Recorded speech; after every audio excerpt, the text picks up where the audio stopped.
Go. Hey guys, this is Mehdi, Hey guys, this is Fran. and welcome back to Total Tactics Football.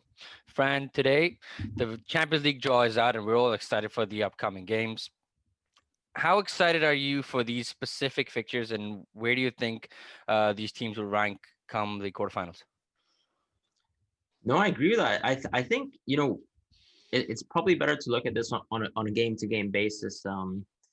I think we had some matches that we didn't expect. In a sense, really big fixtures already, like Barcelona and Paris, and Atletico versus Chelsea, and that's obviously largely due to the kind of results in the groups where obviously Atletico was placed in Bayern Munich's group, and Paris unfortunately struggled, and where Leipzig also did well in that group, but ultimately Barcelona as well kind of made a mistake versus Juventus, and here we are. No, I mean the first game we're going to talk about is the Monchengladbach versus Man City.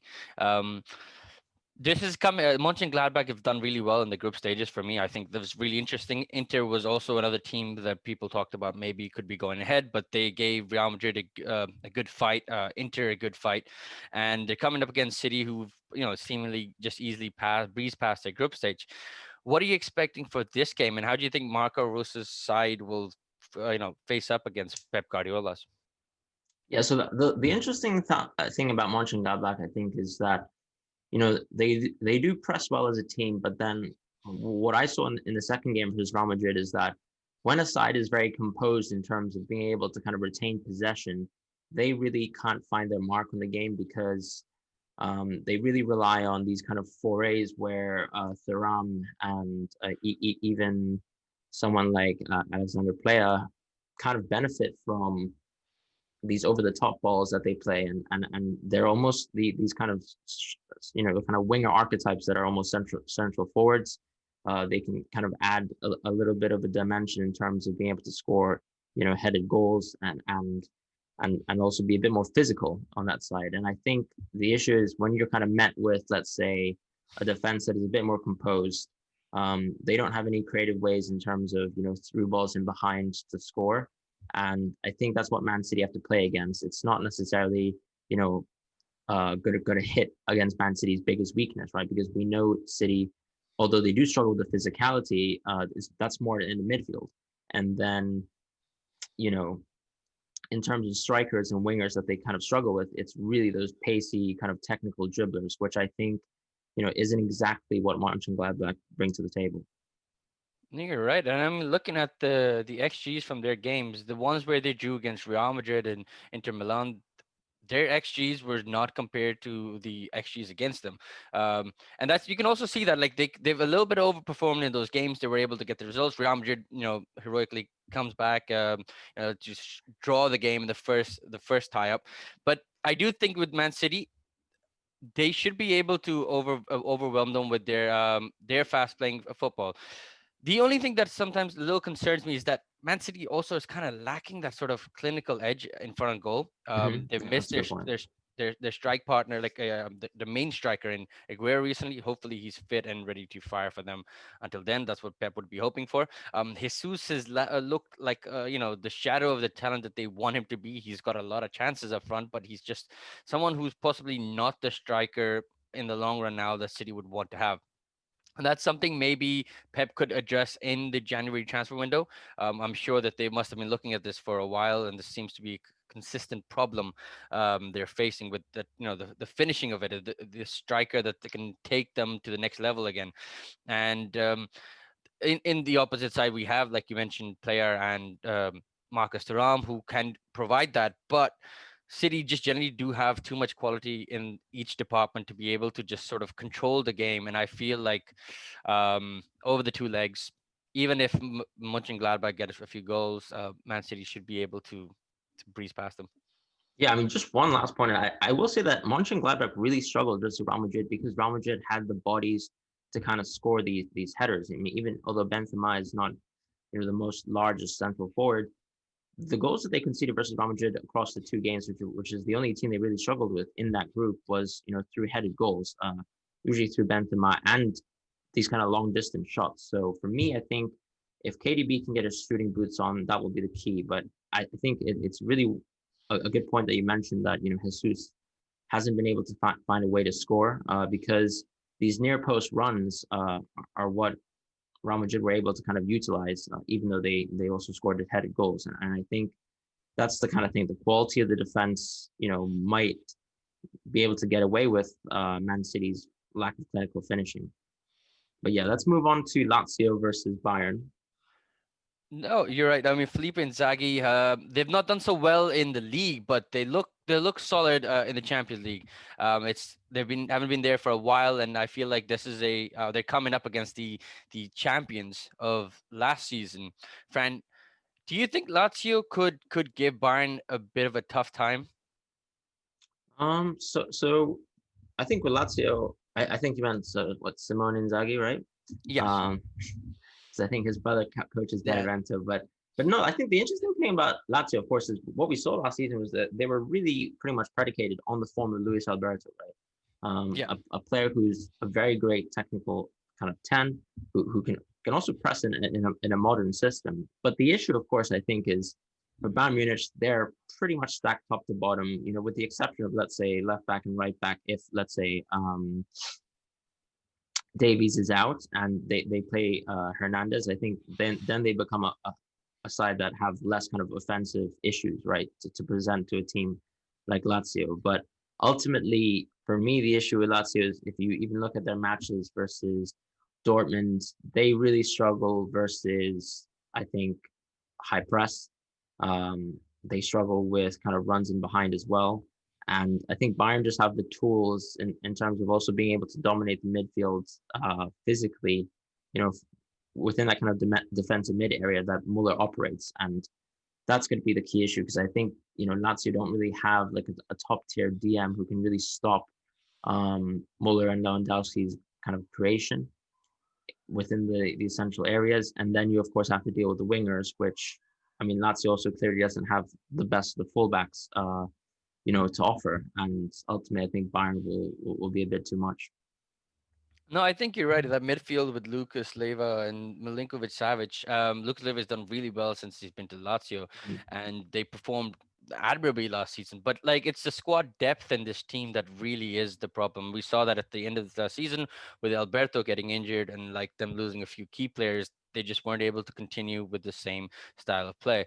Um, Also, I mean, I do think that Immobile could present some threat. He's been on hot form last season, and he's continuing to play really well this season. If he comes up against Boateng, he could give him a little bit of a tough time. But it's like you mentioned, right? The quality on the pitch, when you translate it together, it just doesn't compare. And at the same time, it's the way Bayern Munich play. For a team that just has a well-rounded balance in speed, physicality, technical ability, they're able to cause teams and blow them apart with quick football. And with that midfield of Savic and Lucas Leiva and even Alberto, it's kind of hard because you don't see some sort of like workhorse, like fast, mobile players, maybe bar Savic. And I do think that if with that, like Muller in that hole with Goretzka playing, and if Kimmich even starts, they'll be able to split through this Lazio team. I feel like Inzaghi will probably try for more of the counterattack, sort of hoping Marusic and Lazari sort of fall back into wing back roles and kind of give you a back five, but then you don't have the pace up front because Correa and Mobile, I don't know if they'll be able to blitz past Bayern's defense. Yeah, Yeah, Bayern plays a high line, but Bayern also have quick enough players to be able to recover when, like we saw in the final as well. So I think it's going to be quite tough, and I think for Bayern Munich's quality, they'll be able to go past them. What do you think?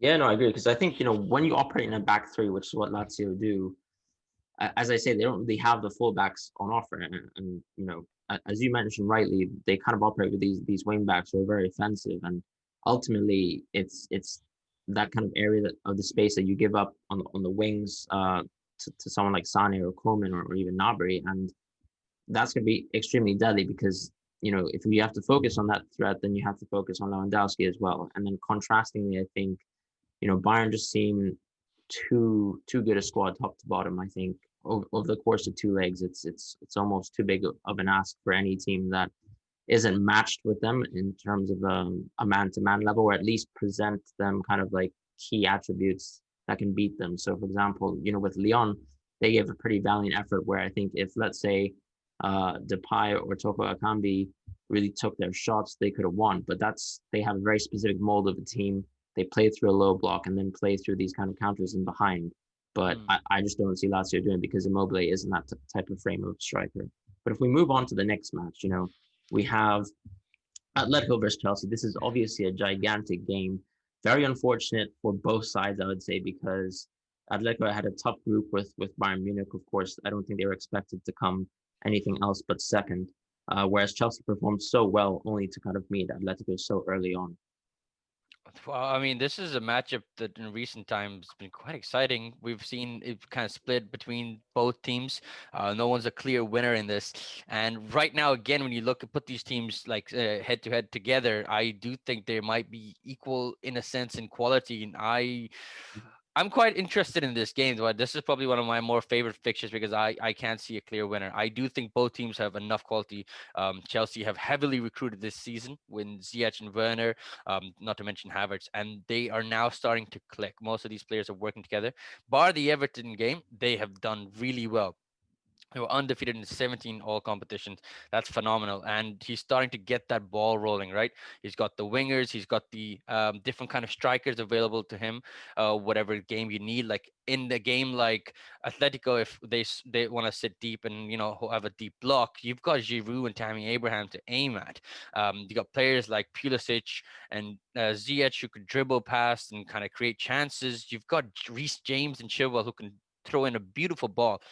Chelsea have all the tools available for them to come up against a team like Atletico or any team for me personally. Um, what comes here will be about the mentality. Do this squad have enough in them to be able to take it and not let Atletico frustrate them too much? We saw it against Everton. They were missing their wingers, but the rest of them kind of got frustrated a little bit. So it is interesting to see. This matchup will be a lot more. I feel like it's going to be, both teams are going to take it easy, won't want to give away an away goal. It's going to be an interesting one for me. Yeah, I think it's actually good all about be all about Chelsea's defense, right? That's something that they clearly improved on with the signing Thiago Silva. Now moving into a back four, when they seem to be extremely uncomfortable with it, mostly because, for example, Mendy is a much more solid keeper, and I think Zuma has grown very much as a player, in terms of his composure, his also kind of set piece threats, and also his aerial kind of prowess in terms of defending set pieces. So that's been key for Chelsea, I think. And as you mentioned, of course, Chilwell and James continue to grow as players. And of course, Chilwell's a massive signing. So I think that's the key issue. So with Atletico, that they're going to get one or two chances a game, but it's about stopping those chances ultimately, right? Right. Where they're able to break free and maybe use a player like Marcos Llorente or João Felix, who are slightly faster players and more technical players who can kind of pose a question to the defense. And I do wonder if that's something that they will struggle with, because if you look at, for example, let's say the Everton match, Everton played a very low block, right? Something very similar to Atleti, where they have they utilize the four center backs. Atletico, in a sense, play like that in the system, right? Maybe Lodi is a little bit higher up at times, but ultimately it's about creating this kind of low block and then finding these 1-2 chances. And I think the amount of times that Dominic Calvert-Lewin was able to kind of break free from a Chelsea defense is a little bit of a question mark for me, because I think when Chelsea kind of overload forwards and they feel like, players like Kovacic and Conte aren't exactly going to break through the lines, it's up to Mount, right? And so that means that in a sense they'll be overcommitted, because instead of kind of providing these deep penetrative through ball passes, that whole Chelsea team as a block are going to be launched forward. And then I think it's about being able to stop the Atletico counterattack. And I think, unfortunately, Atletico have so much experience in that side of the kind of the game over two legs that, in a sense, they're able to game manage. But you saw them, for example, lose to Red Bull Leipzig, and one of the key things was that was just one match, right? I think I would have given Atletico Madrid probably the edge if they had to play over two legs, and because they're so well versed in kind of managing ties. And we saw that as well, because we all thought they were going to get overwhelmed, playing in Anfield, and they turned the tide. So I think this is kind of Simeone's wheelhouse in a sense, whereas maybe Lampard might still be a bit more inexperienced, from a managerial sense of managing two full 90-minute games. So I think I give this one to Atletico, but it will be close, as you mentioned, because Chelsea has improved everywhere on the field. No, you're right. Next game is between Nagelsmann and Klopp. It's going to be two Germans coming up again. Both one who's already a talented manager, and the other was Jurgen Klopp. How do you see this Leipzig side giving this Liverpool team a tough time? Do you think that they'll be able to, with their energy and work ethic and like the Nagelsmann tactics, will they be able to give Liverpool, maybe a run for their money? I mean, absolutely, because I think one of the things that Liverpool will struggle with right now, given the fact that they have the current kind of injury list, is that they do struggle in a sense versus press, as a back line, and they struggle with over the top balls. So what Red Bull can do is press, but what I will say is that they can't really implement an over the top ball strategy. If you look at the Brighton game, for example, where Liverpool lost a point, and obviously you could point out that there's a penalty, but they made so many easy chances over the top of Phillips and Fabinho in that game. But I think, Phillips is more in a similar mold to Matip. Matip is also a very well defensive position player, but Fabinho, in a sense, is not. And what Fabinho does provide, of course, is a little bit more composure in terms of ability to tackle and make these kind of like right passing assessments in terms of passing out of the back. But that's the issue. I think with the press of players like Sabitzer, Limer, you'll really struggle in the system on the right. I think where Robertson is now kind of used as like the outlet on defense, and he also provides a lot of coverage for Fabinho. So I think the press from that kind of right hand side will be posing a lot of questions for Liverpool, and will also kind of stifle Robertson out of the game as he kind of moves further back to defend. The only thing I will say, though, of course, is Liverpool's attacking prowess is unprecedented, and of course the kind of support that they get from players like Wijnaldum and Henderson and Trent it's incomparable to what Red Bull can provide. Red Bull have a similar outlet in terms of Angelino in the system when it kind of morphs from a back five to a 4-3-3, but I think it's about which team can score the most goals in a sense, and I'm going to give that to Liverpool because simply when you compare just the players, I think individually, players like Mane and Firmino and Salah, and the support that they get will be able to kind of overwhelm the Red Bull Leipzig team, because we saw individual quality was something Red Bull struggled with, right? Versus versus PSG, that was clear and evident. They couldn't really contain Neymar and Mbappe, and it's the same thing when, for example, João Felix was substituted onto the game. He made such a massive difference and was able to make such easy kind of ways into working through that defense. So I see that going Liverpool's way over two legs. Nice. Same what we saw with the Man United game when they played with their diamond. You've had Rashford in a sort of a free role, and that's how Mane kind of drops in, where he moves in and he's out, and it's hard to mark. And when you have players who are going to be constantly moving out of their position, as Liverpool front three love to do, it is hard to contain them. And looking at the quality, like you mentioned, it's going to be a very tough task. And I think, from last year's defeat to Atletico Madrid, they've got a point to prove. They sort of want to keep their name in there. And I think it's going to be a tough game for Leipzig, and Liverpool could go through. Next up is Porto versus Juventus. I think maybe this might be under like might not be the best statement, but I feel like Juventus might have gotten one of the most easier ties in the game. Porto normally operate with a 4-4-2, but when it's against a bigger side, they opt for a 5, and they're looking always to break on the counter with a Marega or Corona, but I do feel like this Juventus side coming up when we saw in the last game against Barcelona. I know the game was sort of dead and done and both teams had qualified, but there's something very interesting in looking at that 4-4-2 that or the 3-5-2 Pirlo setup, with Morata and Ronaldo up front, in the midfield of Ramsey, McKennie, and Arthur. And I feel like that kind of gives you a creative look, allows you for like players like when Ronaldo drops deep, Ramsey and McKennie would overlap in them. And it was causing a lot of problems. And it's really good when you want to come up against a deep block as well, because you have the likes of Cuadrado and Sandro who can whip in balls to their target men in Morata and Ronaldo, who've been on sublime form. And I do feel like this game could be a bit too much for the Portuguese team.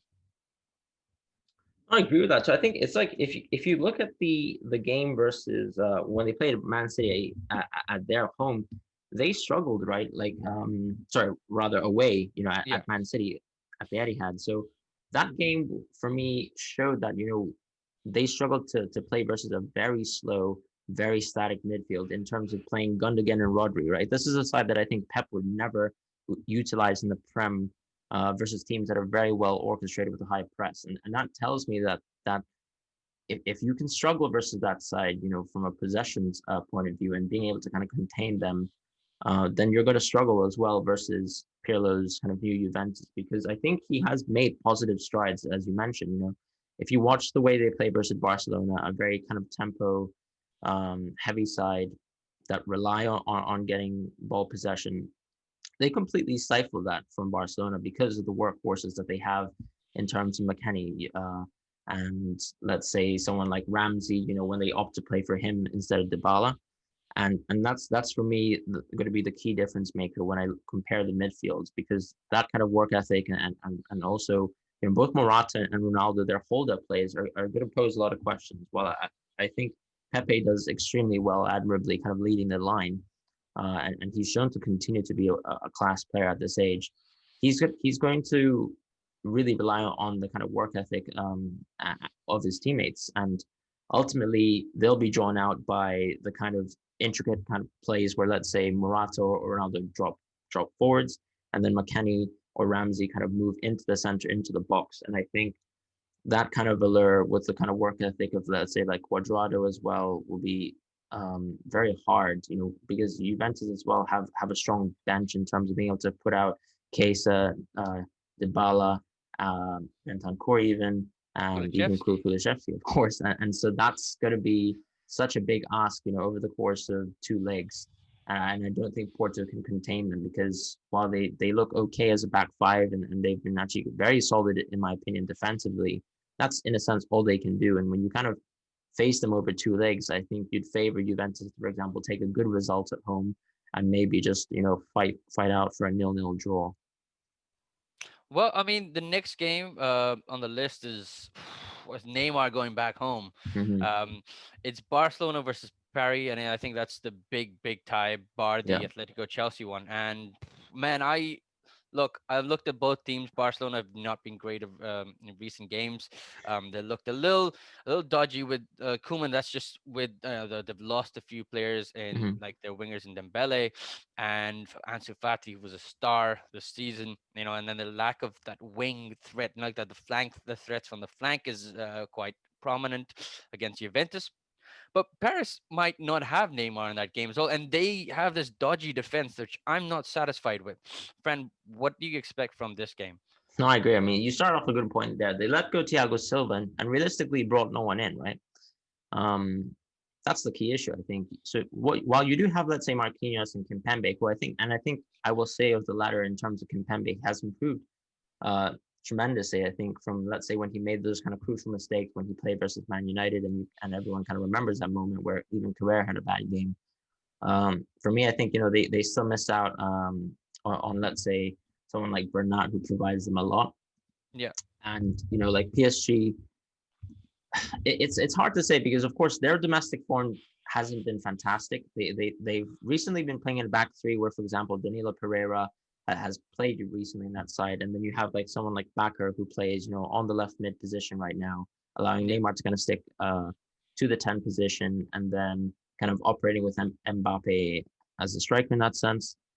But I think when they kind of play a back four, when they play with Kimpembe, Marquinhos, and perhaps Carrera being in the side with the left back, I'm a little bit more flexible towards. I think they are a very strong structure. So that 4-3-3 kind of formation that they rocked with, on to the Champions League final run, I think is super compact, and they should be able to really kind of destroy Barcelona, in my opinion, because Barcelona are missing so many key players in so many areas, right?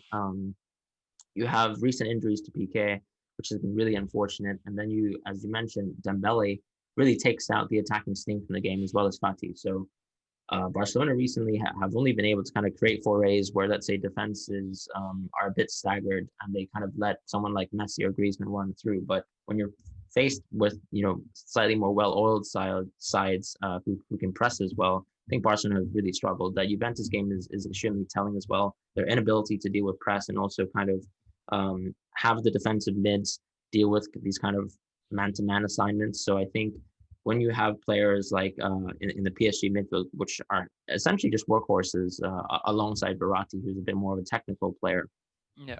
you're going to struggle with that. And I think Barcelona, when they don't get possession, aren't a good counter-attacking side. And I actually see them struggling to retain possession. So it's very similar to the Juventus game. And then you have the threats of Neymar and Mbappe. And I think it's a little bit too much for that defense that seemed, extremely disorganized. We've seen plenty of mistakes, from the goalkeepers to defenders to midfielders not tracking runs. And I think PSG will still overwhelm them once they kind of play their starting 11, as long as Neymar can play. Yeah, I mean, like we saw that game against Man United where PSG won 3-1, but Diallo played left back and he was exploited by Rashford, and I feel like that's maybe where an initial a true winger could have actually made a difference. But looking at this Barca side, they don't seem to have someone who can grab the ball and run. Trincao, as young and talented as he is, he's not been able to set his mark properly, and he doesn't show that same sort of ferocity when he has the ball and confidence. And I think that is the big. There are these weaknesses in this Paris side that I feel like can be exploited, but because Barcelona do not have the personnel to do that, and at the same time Messi feels like he's lost a bit of yard of pace that he did for those long distances. Maybe in small areas he's able to wiggle his way through and do his magic, as we know, but it's just that on the right hand side they lack that. And we've seen them sort of revert to that moment where they start crossing the ball in at times. So it's just like the default for any team these days, right? Yeah. And Braithwaite wouldn't be the striker I would put up against Marquinhos or Kimpembe, who I feel like are pretty solid on the ground and in the air. So there's going to be a lot of frustration for Barcelona. And if they come up forward, like PSG just has too much pace on the break.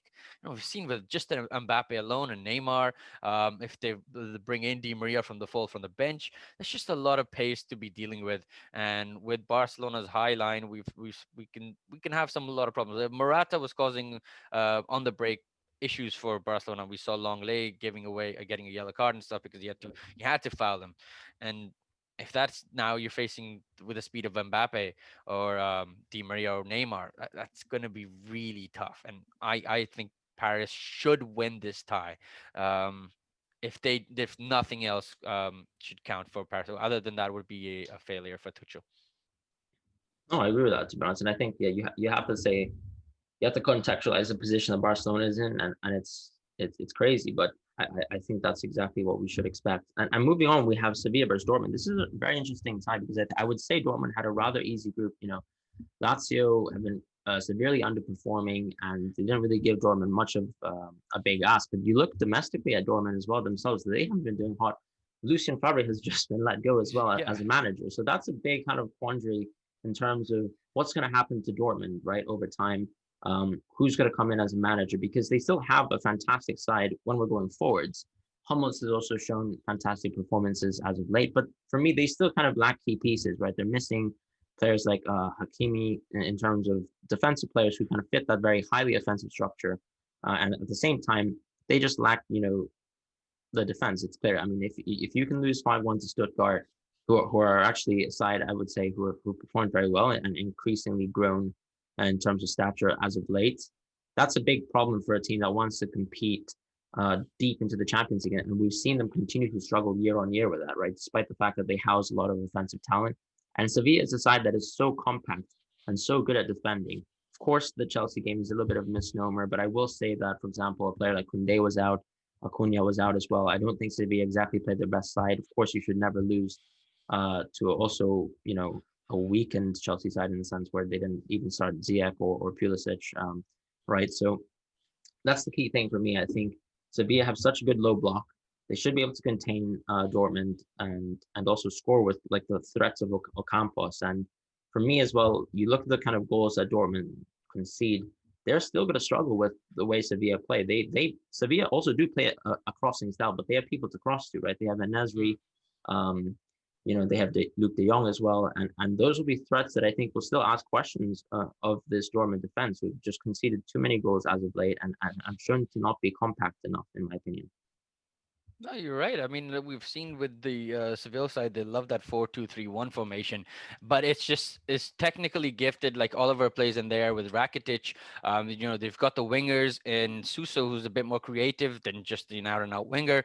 Yeah, You got Ricci to give you that sort of width, and it's a balanced team. We saw them do well in the league, in the Champions League, bar that Chelsea game where they got thrashed by Olivier Giroud. But in general, I think the Sevilla side is good. They won the Europa League last year, and for me, I think this could go in any way, in any direction. Like Dortmund's side has a lot of quality in that team. They've got some young, really talented young players. Reina's doing really well this season. Sancho has not been the same heights that we saw him last season, but the team with Haaland alone, you have a striker who's ferocious and will yeah. take any chance that he can get. And I think it'll be very key to look at who comes in for this Dortmund side. And the Pochettino's available. There's Marco, the Roos manager from Monchengladbach, is being linked with them as well for next season. Let's see what Dortmund does, because it will really depend on how they will come up against Seville. We saw Lucien Favre play a sort of 3-5-2. He would shift away when he'd have a back. It was just that they would overcommit so much, then they would get destroyed. It was a bit naive in a sense, where you would have so much gap between your defenders and your goalkeeper, and you were able to just get exploited without actually fixing your problem. Okay, it happens once, happened twice, but they just keep doing that. And I do feel like in Witzel, they kept playing players like Witzel, who seems to have now maybe in this one season dropped quite down from the level that he was. And for me, if the new manager comes in and he realizes these little gaps and holes, and he tries to put in the formation, maybe get some workhorses in there to get that, seal those gaps at the back, it could be a tough tie. But at this moment, I just do not know enough, considering they still have to choose their new manager. Yeah, I think with Dortmund, it's just all about that balance overall, and they're missing it, right? And you look at Sevilla, yes, bar the Chelsea bad performance, I think we have to look at that Bayern game as a fantastic example of how they contain, a lot of offensive threats, how they contain Sane, how they contain Lewandowski in a game. And for me, that's kind of like the bedrock of how Sevilla will perhaps progress in this tie. And, as someone who has the RTTF Kunde card, I'd really like Sevilla to go through. But moving on, we have the last game, the final game. It's Atalanta versus Real Madrid. Such an interesting tie, because I would actually say this is probably the team that Real Madrid would have least wanted to play versus, just because Atalanta plays such a high tempo pressing style. And we've seen that Real Madrid still really struggle with that in terms of, they don't really struggle with individual players. It's not about the talent and being able to kind of close at it. It's just the press, right? Look at Man City last season. The way they used Gabriel Jesus wasn't as a central forward. He was just a left winger, right? He was pressing, constantly pressing on the sides, and Real Madrid struggled so deeply versus that. And I think you're gonna have to ask questions about whether Cruz, Casemiro, Modric is going to work out, because this is clearly what Zidane has defaulted back to. As he's really consolidated his position both in the league, both in the Champions League. He's gotten out of that hole in terms of all the questions about him being fired. But he's stuck true to players like Lucas Vazquez as well. But I think that's the interesting thing, right? So these players like Lucas Vazquez and Casemiro are very well suited to playing versus the press. And unfortunately, with Real Madrid, as long as the starting 11 plays, I think you kind of say that they have enough experience to kind of meet the matches of anyone, really. And it's really up to the fact that they can maybe get Hazard back in time, because Hazard we should be able to kind of unlock goals. Because I think if you look at the goals that they score versus Monchengladbach, 2 headers from Benzema, that's not exactly going to happen necessarily versus Atalanta. You have to find cuter ways to score, because Atalanta are also quite a composed side, in my opinion. And it's not that easy to break through that defense. So I think it's really about, for Real Madrid, making sure that they can actually address the press correctly. And I think the right way forward is to play with players like Lucas Vazquez, who can kind of, he can play, as a right wing position now with Carvajal, as we saw versus Atletico Madrid. And as long as they can kind of protect, Cruz and Modric as much as possible, then perhaps they have the answers in terms of beating Atalanta. Because I think with Atalanta, you see that they're also still a side that I think struggles to score versus, more compact defenses. Well, I'm talking about struggling to score more goals. Alejandro Gomez might be leaving in January with a bust up with their Ooh, manager, and okay. that could be a big loss for them. We know Ilicic is there on the bench. Yeah, maybe he could provide something, but that's going to be. We know Atlanta does not have the depth in the team, right? And hopefully by the time Champions League rolls back, Real Madrid will be able to get some like Valverde, some of their players back from injury, recoup that squad, add that physicality that they need, mobility in that midfield. And if they lose Alejandro Gomez in winter, as it seems like it's very likely at this moment, this could be a little troubling for Atalanta because this is a squad that's been made perfectly well. With like players that do well. Underrated players, small players. It's just more of like the numbers and the figures, and you put them together, and they sell for great value. We saw how Castagne has moved to Leicester City and is doing really Mm, well. absolutely. They really like to build players, and I feel like Gomez, who's a seasoned striker, who's been in their team, he is it's fun. He's a team captain, and losing him will cause a little bit of problem in that team. And I wonder how that sort of drama and that sort of um, news could affect the team coming up in the big tie-up. No, I agree with that because, like, when you look at, for example, Atalanta's way and the way they play so admirably, it's just it ultimately is a bunch of workhorses, right, centered around either Ilicic and Gomez's ability. And of course, if Gomez is out, then I think it's completely out of the question. I don't think they advance through this tie.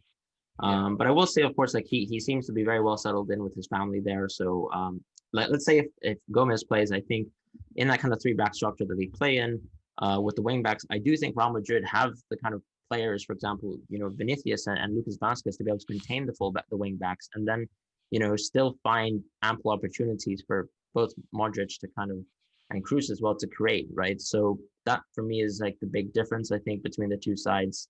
Um, Real Madrid have enough technical quality that is kind of supported by the stability of individuals like Lucas Vasquez and Casemiro to take them through. And I think when it comes down to it, I think Real Madrid will progress. But it's going to be such an interesting overall draw because I think we have a lot of matchups here, and the interesting thing with the Champions League calendar, of course, is it's a lot more accelerated than in the previous year.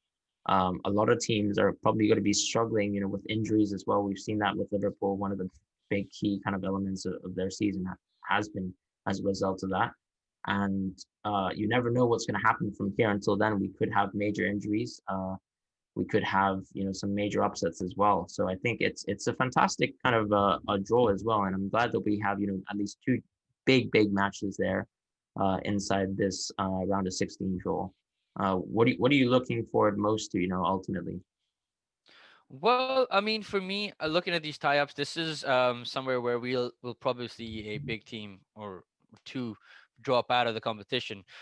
Some upsets would seem likely. It's just that's still magic the cup competition, where teams that maybe haven't been doing well in the league might end up doing well. So Mhm. it is beautiful, and it also sets up for a beautiful quarterfinals where the likes of really big teams coming against each other. It will be fun. Um, I'm sure um, you can look at Man City and you can look at Juventus to be happy that they got a bit of easier ties and they can sort of, you know, focus then on the quarters. But at this moment, I wouldn't give any team, and I wouldn't underestimate any team because this is where everyone wants to play. This is the biggest of all the club competitions out there, and we saw last season, like with some beautiful runs from Lyon and Leipzig, and even PSG going to the final. It was quite different, and we're hoping for some sort of football magic, and we want the best teams to go forward, not just by name but the ones who actually put their hearts out and play really well. And I think that's what we want, right? We want football to win, and I think it'll be great. Hopefully most teams can get their players back so that we don't feel like a team went out because they were struggling with too many injuries. Yeah. So, and we want to see the best players like Neymar coming up against Messi. We want to see it just there has to be the best of the best playing together. So it will be fun.